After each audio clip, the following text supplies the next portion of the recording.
They thought sneaking a pipeline across my property would give them control. But when I flipped the tables, their $1 million neighborhood learned exactly who owned the water. It started with a tip from a neighbor. Heavy machinery had been spotted on my land late at night. Curious, I drove down at dawn and discovered the shocking truth.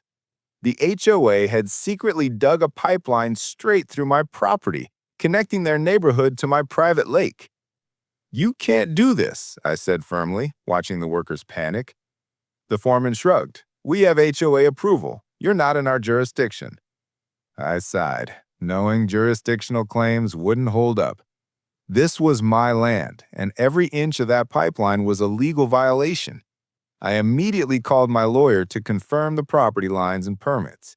Sure enough, the HOA had no right whatsoever to tap into my water. I decided to act.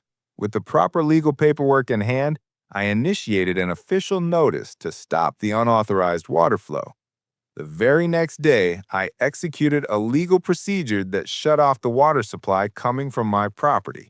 Suddenly, their neighborhood's fountains stopped, sprinklers went dry, and lawns began to wilt. Residents rushed outside, confused and panicked.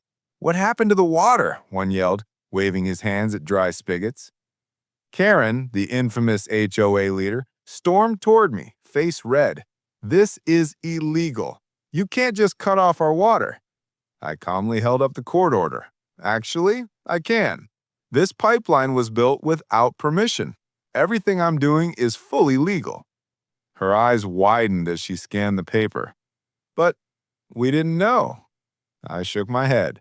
"Knowledge doesn't excuse illegal actions. You built on my land, you tapped my lake, now you face the consequences."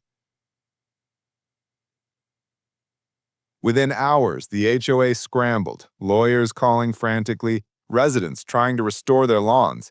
I stood on my dock, sipping coffee, enjoying the calm, knowing I had defended my property and water rights lawfully. By sunset, the neighborhood learned a hard lesson. Never trespass or tamper with someone's land, because even water can become a weapon in the hands of the rightful owner. I am Liam. Subscribe for more HOA madness. Thanks.